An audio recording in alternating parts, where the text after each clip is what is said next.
Hola, sean todos ustedes bienvenidos a esta nueva entrega. Continuamos con el siguiente tema que son infecciones respiratorias agudas, que por razones didácticas y por la amplitud del tema las hemos dividido en vía aérea superior y aquellas de la vía aérea inferior, considerándose aquellas de la vía aérea superior, aquellas estructuras respiratorias que se encuentran por encima de la laringe, y cabe mencionar que son las más frecuentes y su etiología que puede ser de tipo viral o bacteriana. Empezando con el primer tema, es el resfrío común, llamado también rinitis o rinosinusitis. Es una enfermedad vírica cuyo patógeno asociado con mayor frecuencia es el rinovirus, pero también puede ser producido por el adenovirus, por el coronavirus, el virus sincicial respiratorio, Coxsackie A y B, entre otros. Se da frecuentemente a principios del otoño y finales de la primavera. En menores de 5 años, generalmente pueden presentarse entre 6 a 8 episodios de resfriados al año, que van a ir disminuyendo con la edad. El más frecuente es que se ve en aquellos niños que acuden a las guarderías por el hacinamiento que existe en estos lugares. La patogenia de esta entidad es que se va a dar por una diseminación de aerosoles, ya sea de partículas pequeñas o partículas grandes que van a entrar en contacto directo con el epitelio nasal, provocando una destrucción del revestimiento epitelial en muchas oportunidades, pero también podemos encontrar que no hay ninguna lesión aparente. Tras existir la infección del epitelio nasal, lo que vamos a observar va a ser una respuesta inflamatoria aguda con la liberación de citocinas e infiltración de la mucosa, lo cual va a llevar a la signosintomatología que conocemos. ¿Cuál va a ser esta signosintomatología que hemos pasado? Evidentemente todos. Generalmente se va a dar al primer o tercer día tras el contacto con el agente etiológico. Lo que generalmente los padres mencionan es que el niño presenta dolor o picor en la garganta, presenta rinorrea hialina y congestión nasal, que generalmente van en incremento entre el segundo y tercer día. Puede o no existir la fiebre. La fiebre puede llegar hasta 40 grados en el caso de los adenovirus y del virus sincicial respiratorio, o no darse cuando el caso, por ejemplo, es un rinovirus. Si la hay, no es muy intensa. La duración de la signosintomatología se va a dar entre los 5 o 7 días, pero puede durar hasta 2 semanas dependiendo el agente etiológico que está afectando a nuestro niño. Y su principal característica es de que van a observar por favor la flecha, es de que empieza con una leve sintomatología que va aumentando y que al llegado al cuarto o quinto día va disminuyendo y cediendo los síntomas. Los padres incluso indican que la fiebre ya no es tan intensa, ha ido disminuyendo la rinorrea. Esto, ¿cuándo va a durar hasta 2 semanas? Cuando el agente se trate de un adenovirus. La rinorrea es el signo más evidente en el momento de la exploración física del paciente, que además vamos a verlo asociado con una tumefacción o tal vez eritema a nivel de los cornetes. El diagnóstico, como pudimos ver, es clínico, ¿ya? Pero tras hacer el examen físico y la anamnesis, nosotros debemos descartar otras enfermedades que puedan simular un resfriado común, tales como la rinitis alérgica, donde no vamos a presentar fiebre, pero sí un prurito nasal importante, y en el laboratorio podemos encontrar eosinófilos nasales. En el caso de hacer diagnóstico diferencial con un cuerpo extraño, es que la secreción es maloliente, unilateral, puede o no ser purulenta o puede o no existir secreción nasal hemorragia dependiendo del cuerpo extraño que se encuentre en la fosa nasal. En el caso de sinusitis, la principal diferencia es el tiempo de duración de la sintomatología, el dolor facial y el edema periorbitario y la persistencia de la rinorrea. En el caso de la streptococcus, vamos a encontrar una secreción mucopurulenta. Como dijimos previamente, la rinorrea en los casos virales, como en el resfrío común, es hialina. Esta rinorrea mucopurulenta además nos va a producir excoriaciones a nivel de las narices. En el caso de la tos ferrina va a ser el inicio de tos va a ser intensa y persistente. En el caso de la sífilis congénita, la rinorrea se inicia generalmente en los primeros 3 meses de vida. Los exámenes complementarios no son necesarios No son útiles ni para el diagnóstico ni para el tratamiento, pero sí para hacer una pesquisa o una investigación de cuál es el patógeno más frecuente en el sarno, para lo cual nosotros podemos hacer la detección del agente a través de la reacción en cadena de la polimerasa, detección de antígenos o por los métodos serológicos. También se puede hacer cultivos en el caso de que se vea asociado o complicado con agentes bacterianos o se sospeche de estos. Por ejemplo, cuando se sospecha de una infección por estreptococos de grupo A o Bordetella pertussis o difteria nasal. El tratamiento es netamente sintomático, no se utilizan antibióticos ya que la etiología es viral. Va a estar dirigido a controlar los signos de sintomatología, como ser la fiebre, que cuando está alta, entonces nosotros podemos dar un antipirético en oral. El ejemplo más claro es el paracetamol, a una dosis de 10 a 15 miligramos por kilogramo de peso dosis. En el caso de obstrucción nasal, no ha habido nada concreto en relación a esto, ya que podrían ser útiles las gotas nasales suerosalino o bien podemos hacer una nebulización para poder aliviar la congestión. En el caso de la rinorrea, en algunos lugares se utilizan los antihistamínicos, pero que generalmente no son recomendados, ya que se reduce la rinorrea entre un 25 a 30%. En el caso de dolor de la garganta, en algunas ocasiones puede requerir el uso de analgésicos, y para lo cual nosotros utilizaremos lo más común, el paracetamol. No se aconseja el uso de la aspirina o ácido acetilsalicílico por el riesgo de presentar el síndrome de Rey. En el caso de tos, no es adecuado inhibirla, ¿ya? Más todavía en niños pequeños porque ellos no presentan expectoración. Y en el caso de antivirales tampoco se ha visto la utilidad de su administración, ya que su efecto es escaso sobre la duración de la sintomatología de nuestro paciente. Las complicaciones que puede presentar un niño con resfrío común, si bien no son muy comunes, puede ser una otitis media aguda, sinusitis o una agudización en el caso de los niños asmáticos. Y la mejor prevención que se puede realizar es el correcto lavado de manos. No existe quimioprofilaxis ni inmunoprofilaxis para esta entidad. Otro tema que vamos a tocar dentro del tracto respiratorio superior es la faringoamigdalitis aguda, que es un proceso agudo febril con inflamación de las mucosas del área faringoamigdalar, pudiendo presentar eritema, edema, exudado, úlceras o vesículas en esta área. Puede ser de etiología vírica o bacteriana, siendo la más representativa de esta entidad el estreptococo beta hemolítico del grupo A de Lancefiados. Su etiopatogenia: va a haber un compromiso amigdalino, donde se va a ver afectado el anillo de Waldeyer, que puede ser de tipo, vamos a encontrar, según el agente etiológico, puede estar congestiva, como en el caso de los virus de la influenza, parainfluenza, adenovirus, entre otros, o también en el caso de los estreptococos o neumococos, si se trata de una entidad bacteriana. Puede encontrarse purulenta y membranosa.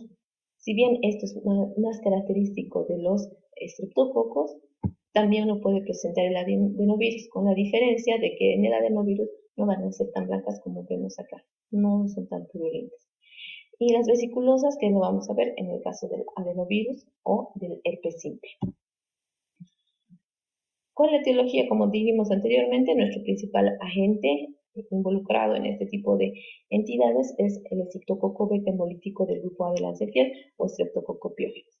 Entre otras bacterias podemos tener otro tipo de estreptococos como son los del grupo C y G, los Arcanobacterium hemolítico, Mycoplasma pneumoniae también nos puede producir esta entidad.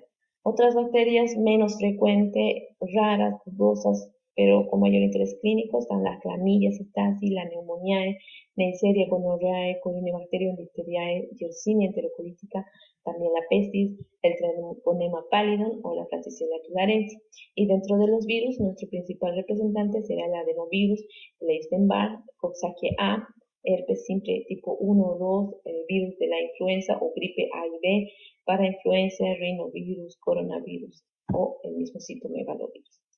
Las manifestaciones clínicas que van a presentar nuestro paciente, la forma más típica de la faringitis estreptocócica, primero va a ser de un comienzo brusco, con fiebre de cualquier grado, que puede ser desde 38 grados hasta 40 grados centígrados.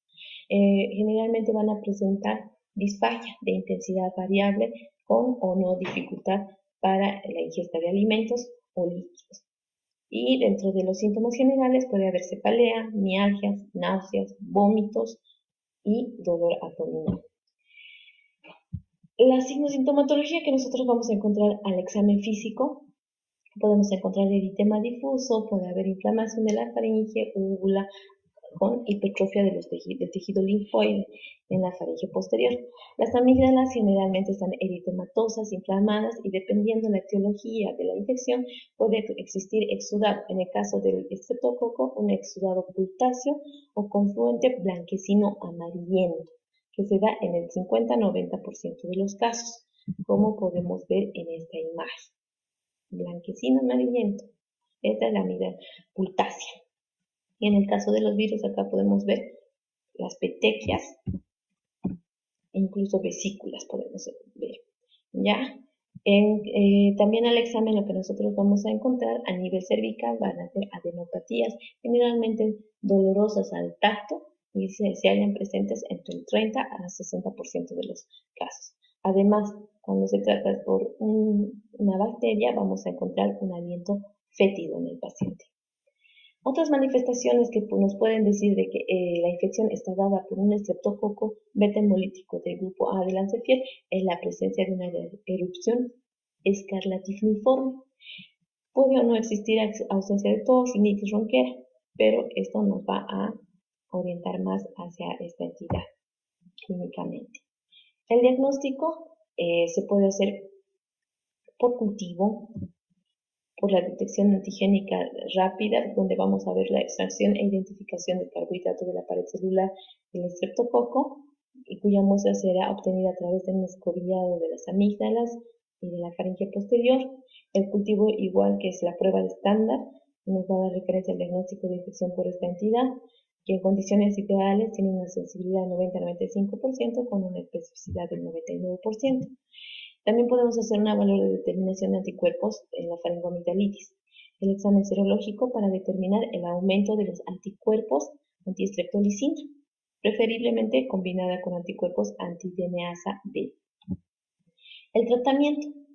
En niños no alérgicos, de inicio diremos que el tratamiento es generalmente con antibióticos, porque el agente principal es una bacteria, el estreptococo beta hemolítico del grupo A del lancefiel. En los niños no alérgicos a la penicilina, podemos utilizar una penicilina B potásica o benzatina por vía oral durante 10 días. En menores de 12 años será de 250 miligramos cada 12 horas y en los mayores de 12 años 500 miligramos cada 12 horas.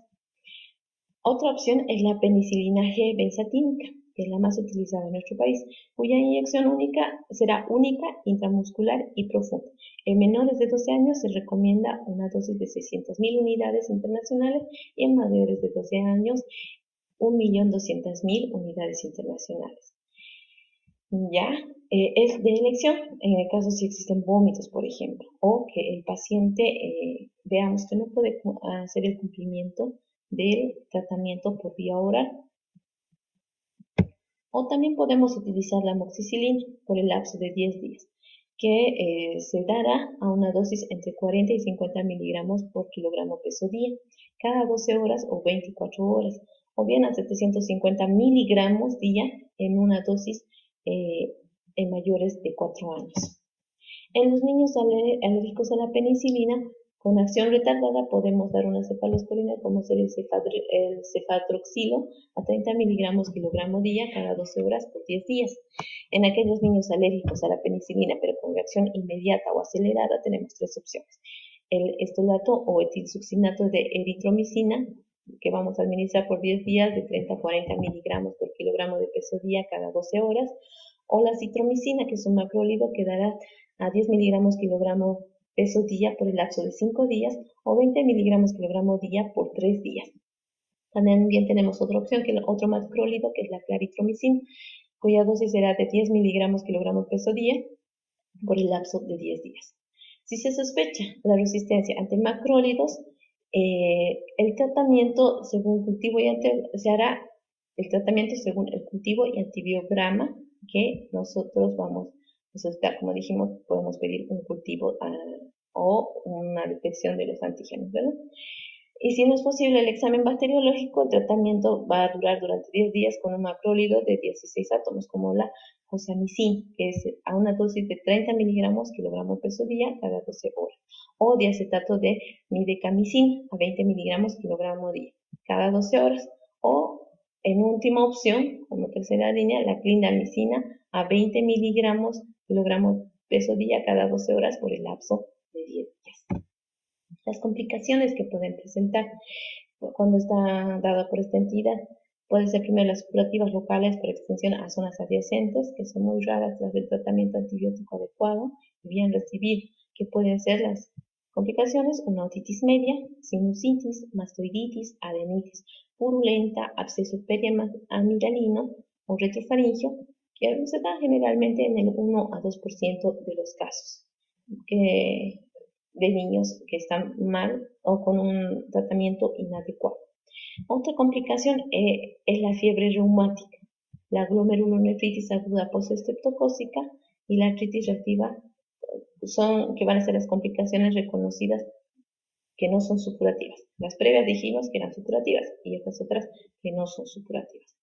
La faringoamigdalitis, la fiebre reumática es ocasionada por esta entidad es excepcional en países desarrollados y se estima que en el 0,5% de los casos por cada 100.000 niños en edad escolar y guarda relación con algún tipo de cepa reumatógena circulante y una predisposición genética del huésped. Causas debidas, otras faringoamigdalitis agudas no debidas al estreptococo beta hemolítico del grupo A. Tenemos aquellas producidas por los estreptococos del grupo C y G, que se van a dar en niños más grandes, mayores de 5 años generalmente. Concretamente están dadas por el estreptococo X similis o el estreptococo canis. Como dijimos, tienen una mayor repercusión clínica con preferencia en adolescentes y adultos. Causan esporádicamente una faringoamigdalitis similar al estreptococo del grupo A, pero que son más atenuados. La sintomatología no es tan intensa como en el caso anterior. En los cultivos habituales de la garganta no se suelen distinguir entre ambas subespecies, por lo que hay riesgo de dar un protagonismo aparente a un resultado de estreptococo C positivo. La tasa de aislamientos de los formadores de numerosas colonias está baja, que si se asocian a una faringoamigdalitis esporádica en niños representa un patógeno no vital, para lo que no está claro el beneficio del tratamiento del antibiótico. Las faringoamigdalitis causadas por los Arcanobacterium hemolítico son muy raros. Su expresión clínica está distinguible por dos hechos característicos. Por ejemplo, su predilección por adolescentes y adultos jóvenes, que con frecuencia causan una erupción generalizada de tipo escarlatiniforme. Cuando se sospecha de esta infección, debe advertirse en la solicitud del cultivo de garganta la búsqueda de este microorganismo. No está probado si es beneficiosa la terapia antibiótica, aunque el tratamiento con macrólidos reduce la duración de la signosintomatología. La faringoamigdalitis causada por el Mycoplasma pneumoniae está caracterizada porque en la clínica vamos a encontrar eritema e inflamación amigdalar, pero con menos frecuencia el exudado y la adenopatía cervical. Su tendencia a causar esta entidad puede ser recurrente, por lo que casi en todos los casos, si no hay síntomas de una infección viral y son de origen estreptocócico, debe considerarse este microorganismo. Una metodología molecular actual de reacción en cadena de polimerasa a tiempo real de las muestras obtenidas del frotis faríngeo permite el diagnóstico más rápido, en menos de 60 minutos, que el análisis serológico. La técnica que requiere es un equipo y personal especializado y es de alto costo, que obviamente no está disponible en la mayoría de nuestros centros hospitalarios. Las faringoamigdalitis producidas por virus, los más frecuentes serán aquellos producidos por el adenovirus, que se va a dar generalmente en menores de 5 años. El motivo de consulta o las manifestaciones clínicas que va a presentar nuestro paciente generalmente está dado igual por fiebre, que puede llegar hasta 40 grados centígrados, las amígdalas las vamos a encontrar inflamadas, con un punteado de exudado blanquecino, pero no es amarillento, y otras veces un exudado más amplio parecido al de la faringoamigdalitis estreptocócica. ¿Qué es lo que lo va a distinguir de la faringoamigdalitis? Que generalmente está asociado a una faringoconjuntival, que significa que puede existir asociado la conjuntivitis, una faringitis, además de existir rinitis y adenopatía cervical, y la fiebre que dijimos que puede llegar hasta 40 grados centígrados. En el caso del virus del Coxsackie A, su principal manifestación es la hiperangina. Esto generalmente se da en los lactantes y niños pequeños, que se va a caracterizar por fiebre, la inflamación faringoamigdalar, puede existir odinofagia y un enantema vesicular, vesículas a nivel de la faringoamigdalar, que este proceso va a ser precedido por cefaleas y vómitos.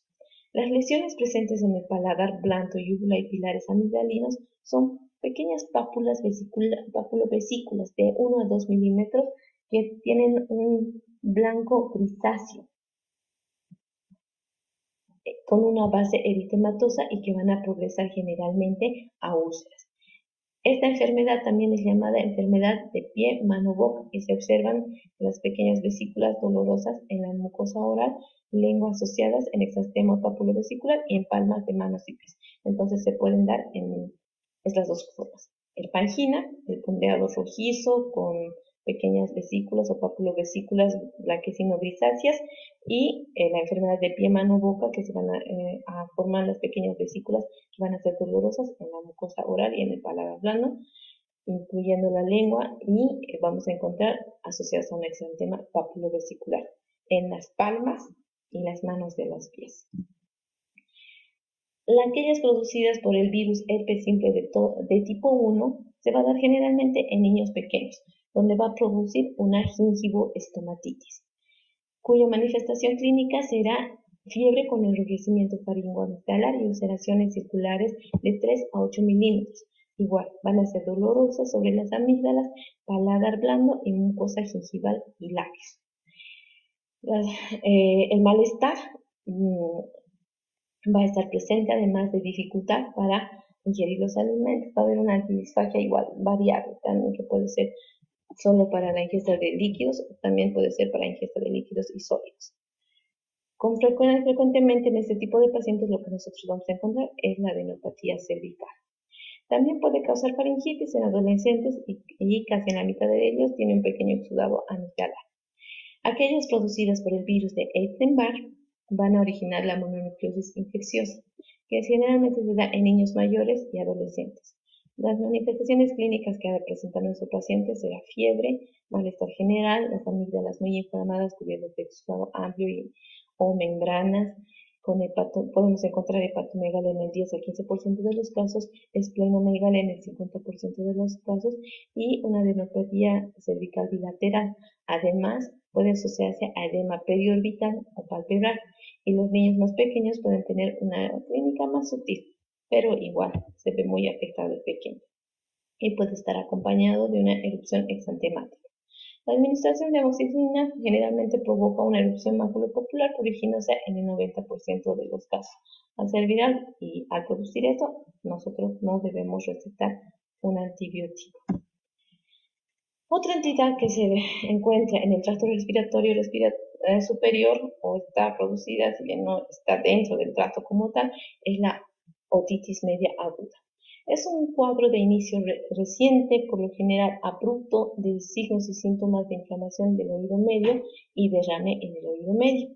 El término de otitis media tiene dos componentes: la otitis media supurativa o aguda o OMA, y la otitis media no supurativa o otitis media secretora o otitis media con derrame, también denominada TOM. Generalmente la clasificamos por términos de estudio como otitis media aguda sin perforación, otitis media aguda con perforación y la otitis media aguda con supuración. Debemos recordar la anatomía de la tuba auditiva. Debemos recordar que la trompa de Eustaquio comunica la cavidad del oído medio con la nasofaringe. Su función es la ventilación del oído medio, equiparando la presión atmosférica a ambos lados de la membrana timpánica y siendo un conducto fisiológico de drenaje del oído. Esta entidad generalmente se da entre los 12 y 24 meses de edad y en la edad escolar.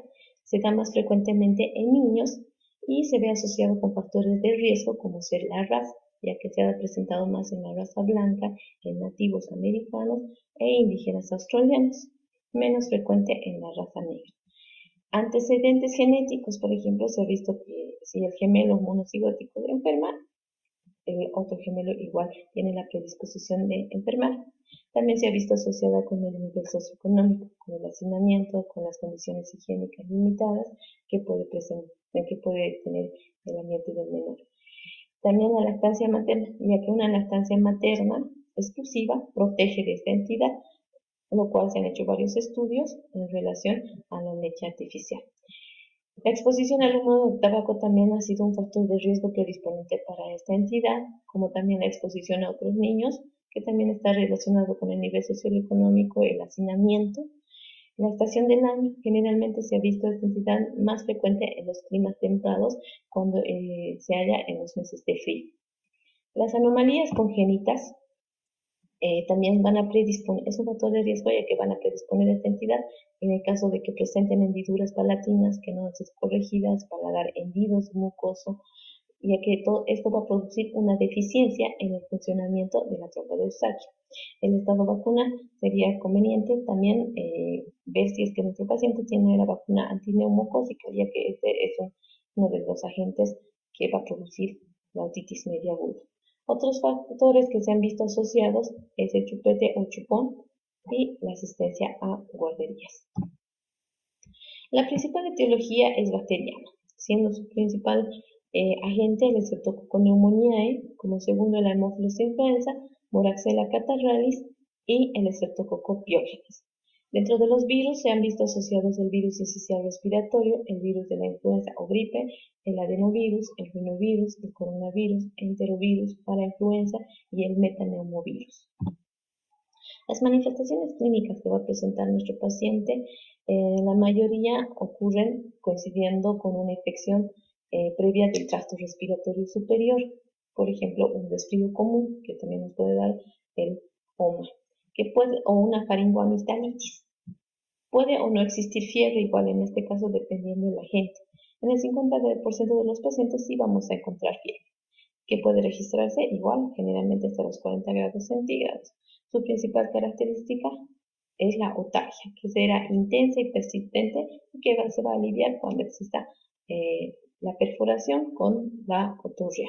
En los niños pequeños lo que nosotros vamos a encontrar es la irritabilidad por el dolor que va a presentar y el menor generalmente, como vemos en la imagen, suele jalarse de las orejas.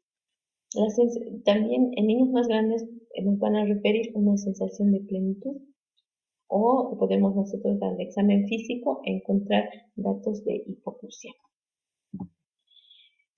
Dentro de sus manifestaciones clínicas se han visto fases. Dentro de la primera tres fases.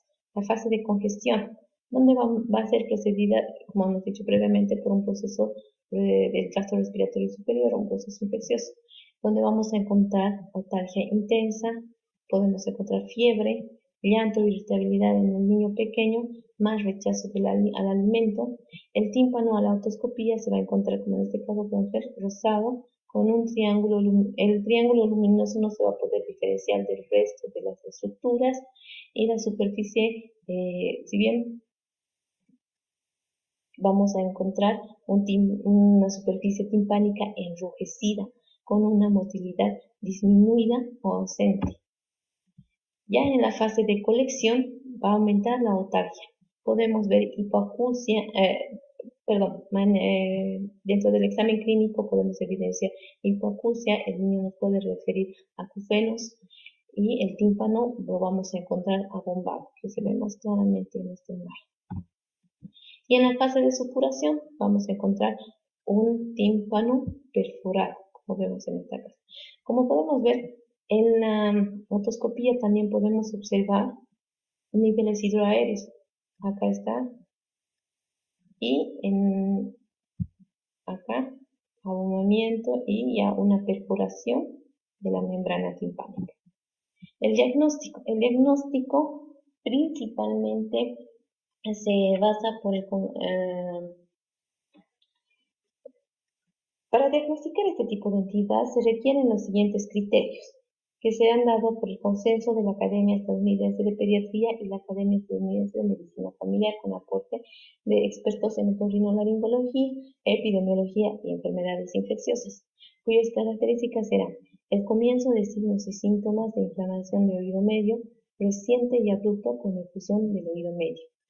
La supuración del oído medio es indicada por alguno de los siguientes síntomas: el abombamiento de la membrana timpánica, como hemos visto en la imagen, disminución o ausencia de la movilidad de la membrana timpánica, puede existir niveles hidroaéreos detrás de la membrana timpánica y otorrea. Como tercer punto, la inflamación del oído medio indicada por alguno de los siguientes signos o síntomas. Puede ver claro eritema de membrana timpánica, la otalgia, que es la molestia claramente referible a los oídos que afecta la actividad normal o el sueño. En los niños con enfermedad aguda y ausencia de síntomas de infección respiratoria de vías aéreas superiores, es poco probable que exista diagnóstico de OMA. Pero si se trata de un niño con enfermedad de vías respiratorias superiores, sobre todo en menores de 2 años, se debe realizar una otoscopía para verificar si no existe perforación, abombamiento o niveles hidroaéreos, como dijimos previamente. En el caso de aquellos niños con enfermedad aguda con otalgia y falta de descanso nocturno, se va a diagnosticar ya por ende el 75% de que se trata de una otitis media aguda. El diagnóstico diferencial que nosotros debemos realizar, tenemos que hacer con el OMA con otorrea o el OMA con irritabilidad llanto no justificada en niño pequeño. El diagnóstico diferencial del OMA con otorrea puede ser una otitis externa o puede tratarse de una otitis media serosa, rinitis u obstrucción tubárica aguda. En el caso de una OMA con irritabilidad llanto no justifica en niño pequeño, debemos hacer diagnóstico diferencial con dolor de otro origen, como ser en el caso de traumatismos no visualizados, invaginación intestinal, síndrome de torniquete, entre otros. Cualquier cosa que pueda causar irritabilidad en nuestro pequeño. La clínica diferencial. En el OMA con otorrea debemos hacer diferencia con el dolor y la hipersensibilidad en el pabellón auricular. También si es que existe un evidente abombamiento o enrojecimiento del tímpano. Y debemos obviamente siempre realizar la otoscopía para ver si es patológica o no y descartar otras enfermedades. El tratamiento. El niño con diagnóstico de OMA, el tratamiento será a base de amoxicilina, 80 a 90 miligramos por kilogramo de peso día, que va a estar cada 8 horas por 5 o 7 días, incluso hasta 10 días, dependiendo del compromiso del paciente. Si existe un fracaso clínico, si no vemos nosotros mejoría entre las 48 y 72 horas de tratamiento, debemos rotar el antibiótico. Podemos pasar a amoxicilina más ácido clavulánico a una dosis de 80 miligramos kilogramo peso día a razón de la amoxicilina, igual cada 8 horas por 5 incluso hasta 10 días. En los niños mayores de 2 años sin factores de riesgos ni factores de mal pronóstico evolutivo, una alternativa a la antibioticoterapia es el tratamiento analgésico con reevaluación al cabo de 48 horas. Cuando tenemos ya un niño con diagnóstico, hemos hecho la otoscopía y evidenciamos la afectación intensa con los signos de sintomatología característica de esta entidad o una otalgia importante. En caso de menores de 6 meses, vamos a iniciar directamente con amoxicilina más ácido clavulánico a 80 miligramos por kilogramo de peso día, que la vamos a repartir cada 8 horas por el lapso de 7 a 10 días. Si falta respuesta a la clínica o el tratamiento no está siendo apropiado, vamos a realizar una tímpanocentesis. Además, podemos hacer un tratamiento de cultivo y podemos también hacer una tinción GRAM y el cultivo con el antibiograma. En niños con posible OMA, debemos procurar efectuar un diagnóstico de seguridad. Si el cuadro es leve o moderado, debemos ver si podemos tomar una medida expectante, pero si el cuadro es intenso, debemos valorar el inicio del tratamiento, ya sea con la amoxicilina asociada o no al ácido clavulánico, según la edad y los antecedentes que presente nuestro paciente. En caso de que haya fracaso del tratamiento, se debe dar amoxiclavulánico o podemos iniciar cefalosporinas como la ceftriaxona a dosis de 50 miligramos kilogramos de peso día por el lapso de 3 días, por lo cual podemos administrarla por vía intramuscular. Y si el tratamiento con ceftriaxona, previo a este tratamiento podemos hacer una tímpanocentesis y hacer una tinción gram, cultivo y antibiograma antes del inicio del mismo. En niños con alergia a la penicilina podemos iniciar tratamiento con la cefpodoxima proxetilo o la ceffuroxima acetil. Este tratamiento durará entre 5 a 10 días. Y si hay una reacción anafiláctica de tipo 1, podemos utilizar macrólidos como la citromicina o claritromicina por el lapso de 5 días y la claritromicina por el lapso de 7 a 10 días.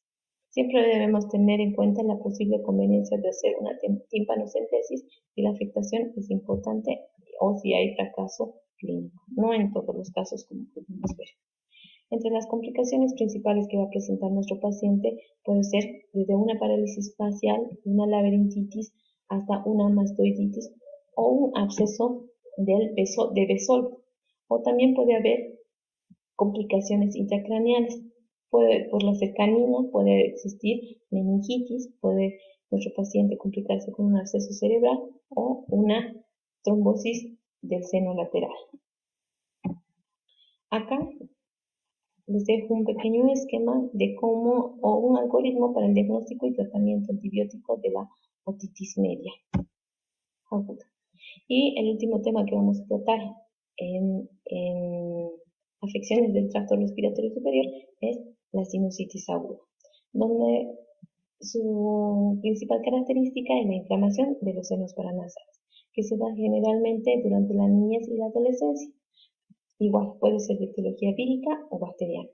Se da aproximadamente en el 0,5 a 2% de todas las infecciones del tracto respiratorio superior como una complicación. Los orificios de drenaje de los senos generalmente es de 1 a 3 milímetros y van a drenar a nivel del meato medio. Ahora, los senos paranasales, nosotros lo principal que debemos conocer es cuando se da su neumatización. En el caso de los senos etmoidales, ya están neumatizados al nacimiento. En el caso de los senos maxilares, la neumatización ocurre a partir de los 4 años. En el caso de los senos esfenoidales, a los 5 años. Y en el caso de los senos frontales, entre los 7 y 8 años.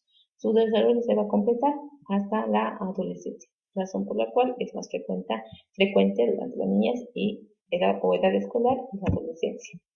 La etiología de la sinusitis generalmente está dada por el Streptococcus pneumoniae, seguido por el Haemophilus influenza no tipificable, la Moraxella catarrhalis, el Staphylococcus aureus, virus, Pseudomonas aeruginosa, cuando es de tipo nosocomial, o en el caso de los inmunocomprometidos puede ser por una afección fúngica u hongo.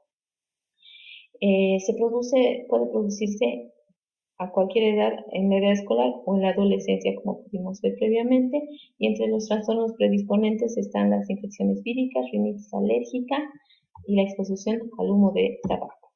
Los factores de riesgo que presenta esta entidad son infecciones, por ejemplo, del tracto respiratorio superior, como mencionamos, o por la cercanía puede ser por una afección dental.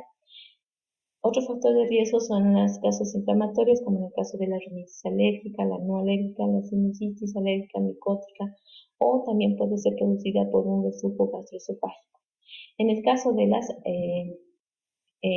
alteraciones otro factor de riesgo se ve en la anatomía cuando existen alteraciones óseas nasales, cuando existe desvío de tabique nasal, hipertrofia de adenoides, pólipos nasales, tubos nasogástricos o nasotraqueales cuando están internados o en una unidad de terapia intensiva, o cuando el paciente puede presentar un paladar hendido. También es otro factor de riesgo las enfermedades sistémicas, como ser la fibrosis quística, la discinesia o disquinesia de la inmunoglobulina A, de la G, o en caso de inmunodeficiencias secundarias al VIH o el SIDA. Las manifestaciones clínicas que va a presentar nuestro paciente pueden ser desde síntomas respiratorios leves a síntomas severos.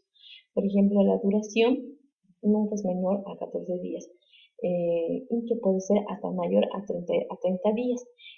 Lo que vamos a encontrar en la clínica va a ser una descarga nasal posterior de cualquier calidad, puede ser purulenta o puede ser hialina, etc. La tos tiende a empeorar en la noche y los padres generalmente nos refieren, mi hijo está tosiendo hace ya más de 2 semanas. Los síntomas severos que puede presentar es la fiebre, que generalmente es mayor a 39 grados, como dijimos, la descarga nasal purulenta, que puede ser 3 a 4 días consecutivos.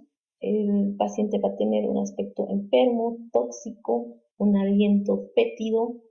Además puede presentar dolor facial en áreas de los senos paranasales, que puede ser frontal, puede ser a nivel maxilar, que va a ser más frecuente en los niños mayores y adolescentes y que se va a exacerbar en el momento que el niño se agache. El dolor es agudo a la percusión en los senos frontales principalmente y los maxilares, y eso nos puede indicar una sinusitis aguda. El diagnóstico principal se lo va a realizar, tomamos en cuenta criterios mayores y los criterios menores. Dentro de los criterios mayores tenemos la rinorrea purulenta, descarga posterior de cualquier aspecto, tos más de 10 días de evolución. Y dentro de los criterios menores tenemos el edema periorbitario, la cefalea, dolor facial, dolor de dientes, dolor de oído, dolor de garganta, halitosis, que es el mal aliento, y fiebre, que generalmente es mayor a 39 grados centígrados. Dentro de las complicaciones, las principales complicaciones que puede presentar son las oftálmicas, donde va a existir una inflamación asociada a una infección periorbital u orbital, generalmente secundario a la infección de los senos etmoidales, o infección preceptal, occipital y orbital. También puede haber absceso subperióstico, absceso o celulitis periorbital. Dentro de las complicaciones neurológicas por la cercanía podemos encontrar trombosis del seno cavernoso, osteomielitis del hueso frontal, meningitis, empiema estructural, abscesos cerebrales y entre otros menos frecuentes el mucosele y la osteomielitis. El tratamiento,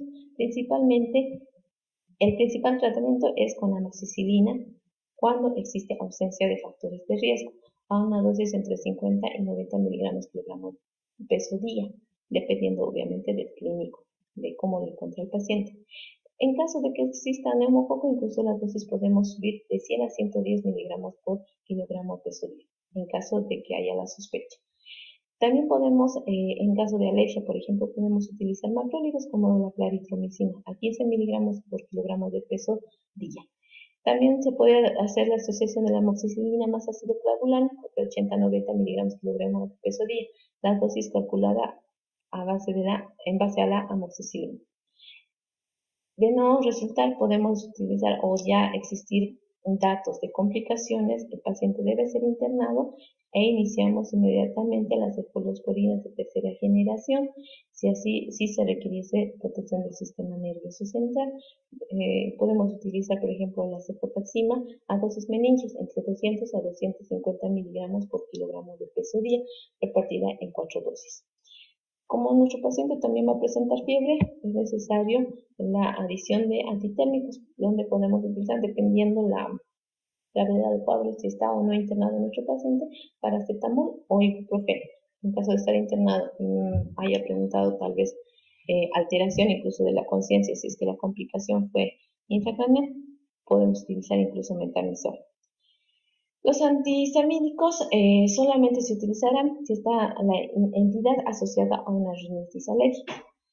En caso de complicaciones, vamos a solicitar además la valoración por el otorrinolaringólogo pediatra, el oftalmólogo pediatra y el neurocirujano pediatra, dependiendo si no ha habido abscesos, ¿no? Por eso se hace la valoración. Y como dijimos, vamos a ver si es que el tratamiento lo vamos a realizar de manera hospitalaria, intrahospitalaria o extrahospitalaria. En caso de existir abscesos, se hará el drenaje correspondiente a cargo del neurocirujano, del oftalmólogo, dependiendo de dónde se encuentre el mismo. La duración del tratamiento generalmente se da entre 7 a 10 días. Otros recomiendan incluso hasta 14 días. Si el paciente no mejora a las 72 horas, se debe considerar el cambio o el lote de antibiótico. Bueno, con esto hemos terminado la primera parte. Cualquier duda o pregunta las hacen llegar al foro de debate y vamos a continuar posteriormente con el siguiente tema, que es infecciones respiratorias agudas del tracto respiratorio inferior. Gracias.